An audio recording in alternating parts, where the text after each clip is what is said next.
Baik, assalamualaikum warahmatullahi wabarakatuh.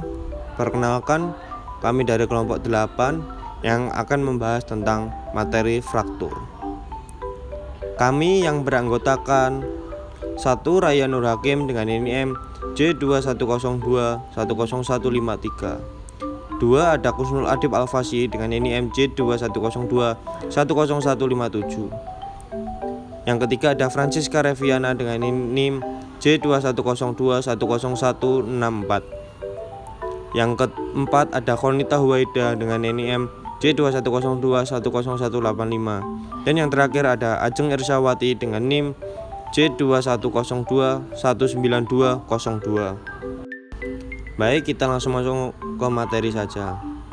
Apa sih itu fraktur? Fraktur bisa disebut juga patah tulang. Fraktur atau patah tulang merupakan kondisi di mana jaringan pada tulang terputus secara sempurna atau sebagian. Fraktur adalah kondisi ketika tulang patah atau retak.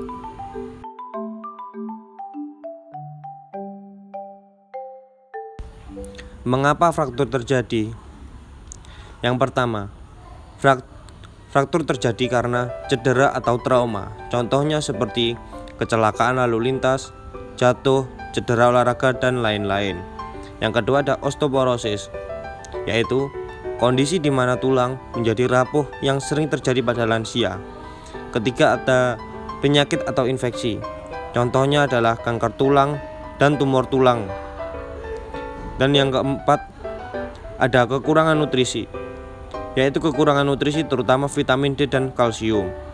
Dan yang terakhir ada aktivitas fisik. Aktivitas fisik yang berlebihan juga dapat menjadi penyebab terjadinya fraktur. Pentingnya memahami fraktur. Pentingnya memahami fraktur adalah agar pertolongan pertama dapat dilakukan dengan tepat. Selain itu, dengan mengetahui hal apa yang dapat mengurangi resiko terjadinya fraktur, dapat mengurangi resiko individu mengalami fraktur. Jenis-jenis fraktur. Yang pertama ada fraktur tertutup, yaitu tidak ada komplikasi, tulang tidak keluar dari kulit, dan kulit dalam keadaan utuh. Yang kedua ada fraktur terbuka, jaringan rusak berhubungan dengan lingkungan luar yang dapat menyebabkan infeksi. Fraktur terbuka ada grade 1, yaitu robekan kulit yang menyebabkan kerusakan kulit dan otot. Ada grade 2, yaitu grade 1 plus memar. Dan ada grade ketiga, yaitu luka 6-8 cm yang juga terdapat kerusakan pembuluh darah, saraf, kulit, dan otot. Tanda dan gejala fraktur, yaitu ada 1. Pembengkakan, 2. Perubahan bentuk pada kaki, 3. Memar, 4. Spasme otot atau otot kejang, 5. Nyeri, 6. Ketegangan, 7. Kaki kehilangan fungsi karena nyeri, dan yang terakhir ada gerakan pada kaki yang tidak normal. Penanganan awal. Tindakan pencegahan awal yaitu ada 1. Periksakan kondisi cedera korban. 2. Cegah di area cedera. 3. Hentikan perdarahan jika korban mengalami fraktur terbuka. 4. Tidak mencoba untuk memindahkan korban. 5. Jangan mencoba untuk mengembalikan tulang ke posisi semula.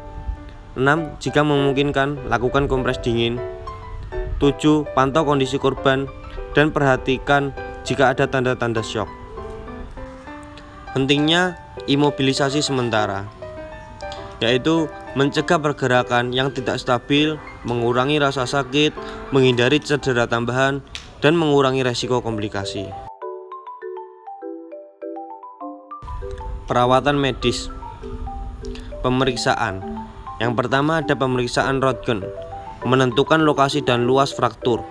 Yang kedua ada scan tulang, yaitu data berupa CT scan atau MRI yang digunakan untuk memperlihatkan fraktur dan apakah ada kerusakan jaringan lunak. Dan yang ketiga ada anteriogram, yaitu dicurigai kerusakan vaskuler. Dan yang terakhir ada pemeriksaan darah. Perawatan medis. Perawatan untuk fraktur terbuka yaitu adalah yang pertama deprimen yang digunakan untuk memberikan kotoran. Yang kedua, pemberian vaksin tetanus. Yang ketiga, kompres terbuka. Keempat, pemberian antibiotik. Kelima, bila terjadi infeksi, luka ditutup. Dan yang terakhir, imobilisasi. Perawatan medis. Perawatan untuk fraktur tertutup yaitu 1. Setelah memeriksa cedera, mintalah korban untuk tidak banyak bergerak. Gunakan bantalan ringan untuk menopang cedera. 2. Pasangkan gendongan. Sling, menggunakan kain untuk melindungi cedera agar tidak bertambah parah. Sling digunakan sebagai penopang atau pencegahan bagian tubuh yang patah dari gerakan sambil menunggu bantuan medis tiba. 3. Lakukan imobilisasi patah tulang dengan memasang sling menggunakan kain segitiga hingga setara dada. Ini akan mencegah pergerakan ketika korban dalam perjalanan ke rumah sakit. Dan yang keempat, hubungi fasilitas kesehatan terdekat untuk pertolongan lebih lanjut. Kompli apa saja sih yang dapat terjadi? Yang pertama ada penyembuhan lambat atau tidak sembuh. Yang kedua, bentuk tulang yang tidak normal seperti sebelumnya. 3. Perdarahan. 4. Infeksi. 5. Kerusakan pembuluh darah. 6. Kerusakan saraf. 7. Kematian pada bagian tulang. Dan yang terakhir, sendi terasa kaku atau sakit. Cara mencegahnya yaitu diet sehat yang kaya akan nutrisi, hindari kebiasaan gaya hidup tidak sehat, berkendara dengan aman, rutin berolahraga, menjaga berat badan ideal, mempertahankan postur tubuh yang baik. Proses penyembuhan. Untuk penyembuhannya membutuhkan waktu kurang lebih 6 hingga 6 minggu dengan melalui 3 fase sebagai berikut. Yang pertama, cedera atau fraktur.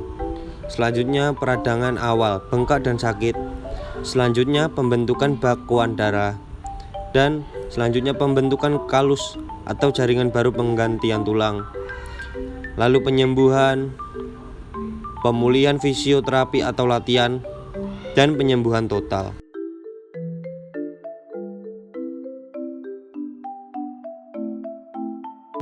Pentingnya nutrisi untuk pasien fraktur. Membantu pembentukan tulang baru, penyembuhan jaringan, kekebalan tubuh, mengurangi peradangan, peningkatan energi, dan lain-lain. Yang pertama ada protein untuk memperbaiki jaringan. Contohnya dengan memakan daging, ikan, telur, tahu, dan tempe. Yang kedua kalsium, yaitu pembentukan kekuatan tulang. Contohnya seperti susu, keju, yogurt, dan brokoli. Selanjutnya ada vitamin D untuk membantu tubuh menyerap kalsium. Contohnya seperti kuning telur, produk susu. Dan vitamin C untuk memproduksi kolagen untuk penyembuhan jaringan. Contohnya seperti kiwi, jeruk, dan stroberi. Ada lagi yaitu zat besi, membantu transport oksigen dalam darah ke sel. Contohnya seperti daging merah, kacang-kacangan, ayam, dan ikan. Magnesium yaitu pembentukan fungsi tulang. Contohnya seperti sayuran hijau dan gandum utuh. Antioksidan yaitu mengurangi peradangan dan kerusakan sel selama penyembuhan. Contohnya seperti wortel dan alpukat. Air yaitu agar sel-sel tubuh berfungsi dengan baik dan membantu penyembuhan. Sekian presentasi dan pembahasan dari kelompok kami. Terima kasih. Wassalamualaikum warahmatullahi wabarakatuh.